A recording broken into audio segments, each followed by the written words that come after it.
MP for Molo. You supported actually what the exiting commissioners calls for not installing political stooges. What do you say to those who say let us be open about it, let there not be any opaqueness, and they're proposing we go IPPG? You know, irrespective of which method we go in the selection of the commissioners, you know, what really matters is the objectiveness of the arriving at that decision. You know, whether we go through the political liaison committee or we go through, you know, the process as proposed by the IBC amendment bill by the leader of majority, whichever way we go, what matters is, are we going to objectively look for independent, competent commissioners? And again, is it possible to get independent commissioners? It is possible. And what Waiguru said about the other commissions, you know, about the acceptance of Kenyans on the work of other commissions, we're talking about, for example, judges, you know, talk about the judges in the Supreme Court, you know, talk about, you know, all these people at the decision-making helm that make quote-unquote independent decisions, as in, it is actually possible to get those people. I believe it's actually possible to get those people. And I'm speaking, and again, I'm speaking this to both the political divide. We have had the advantage. In 2017, I was elected on Jubilee. And there are very many decisions that we made, and I made. There are particular bills and legal amendments that I made in the hope that they were going to benefit my party, my political party then, and my political inclination then. A few years later, the decisions that we made came to haunt us.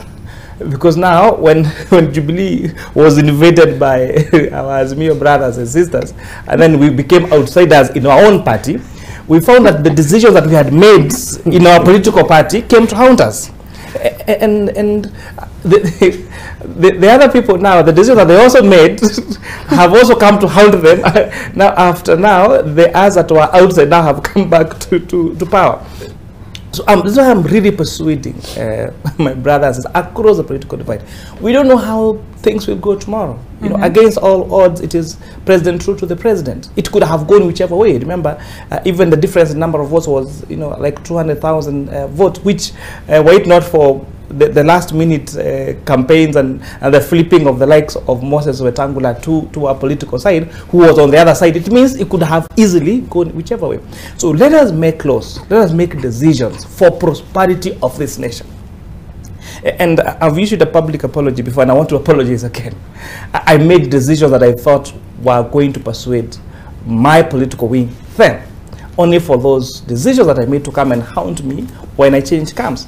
So I want to be committed in making sure that the decisions that I made are not for my current political persuasion, but for the prosperity of this nation. Because if I do that, then I can be assured, irrespective of whichever way an electoral process goes, then I am safe, my family will be safe, my generation is going to be safe, and Kenya is going to be safe. So if I would persuade other people, and especially us at the decision-making table, that we became that objective and made laws for prosperity, made decisions for prosperity, not because of the current situation or not because they perceive to advantage us today. The decisions that we make to advantage us today could easily disadvantage us tomorrow. And case in point is the last electoral cycle. All right. James, are we daydreaming when we are thinking about this public inquiry? Do politicians have any interest in a transparent process? I am extremely impressed by the sentiments of this Molo MP. Yeah, it's not every day you hear politician issuing a public apology. I really hope we can get this kind of members in that August House, in both Senate and in the National Assembly. And if you continue like this, my brother, I can assure you, one of these fine days, probably your name will be etched very close to great people like Abraham Lincoln and so on and so forth. It's amazing to hear a member of parliament speak like that. Olive, you know, somebody has said before that you can never really determine the intentions of a human being. You can never know for sure that what they are saying is what they mean. And you can never tell, for instance, that the members that we appoint to the next IEBC will be men and women with this kind of vision, you know, people who intend well for the greater good of this country. But we really hope, and we must never give up trying to get those people, you know. But the process is as good as the result. How objective we go into the selection process, what kind of parameters we use to select those people, to a very large extent will determine what kind of people we get. And as he has said, the biggest mistake you can make is to legislate for self. Because as they have said many times before, make laws in such a way that when your opponent is in power, they will not come to haunt you. Because what happens most of the time is, and I agree with him, that the Jubilee administration that he was a part of, in the last 10 years or so, really made a certain legislation to serve the moment at the time, you know, which has, of course, come to haunt them. And I am sure the Azimio coalition also, one of these fine days, is going to find time and go on a retreat and ask themselves very pertinent questions. And one of the first questions would be, what did we do? What happened, right? So this is what I think is important, that, you know, we have litigated on IEBC issues for the last 10 years. Every month there is a new case coming up with respect to the IEBC, one way or the other. We have amended the election laws. I was the rapporteur representing the Jubilee coalition in 2016 when we amended the entire electoral process, okay, in the Kiraitu Orengo-led committee, okay, which resulted in very serious amendments to the election laws, and introduced, at that point we felt strongly that if we introduced technology in the elections, it would really help.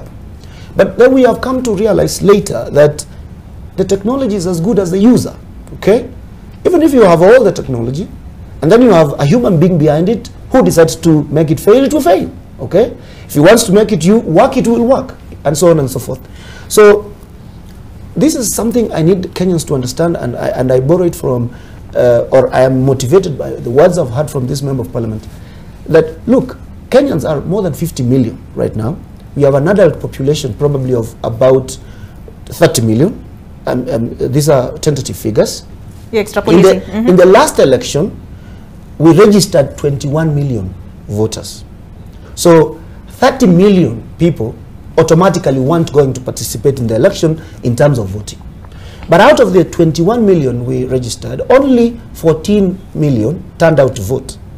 Out of 50 million plus Kenyans, that tells you we are already dealing with 35 million or thereabouts of Kenyans did not intend to participate in this election, okay? So now, out of the 14 million, the current president and the current leader of the opposition almost split the vote to get 7 million and one slightly under 7 million. So which means, as an administration, my friends, the current UDA administration, or Kenya Kwanza administration, got 7 million out of 50 million Kenyans. And so where are the rest of these people? So the important question, or the important lesson there for me is this, that probably you don't know what would have happened had Kenyans all these Kenyans fully participated in the election.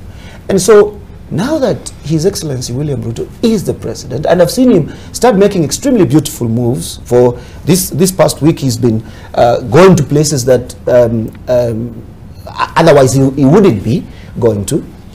I think he needs to persuade these other Kenyans that, you know, now I'm a president for all of you, and I intend well to each and every one of you. Someone must get elected, definitely, and I'm the one who got elected through the process that we had. And so come we work together as Kenyans and move the country forward. Okay. This apathy that you are seeing from Kenyans about election might not be so much a question of what we are discussing here. It might be complete disgust at the fact that this election means nothing. Either that even if you get elected as a new government, you are not going to change anything, so I don't care, or even if I go to vote, it will mean nothing because my vote won't count.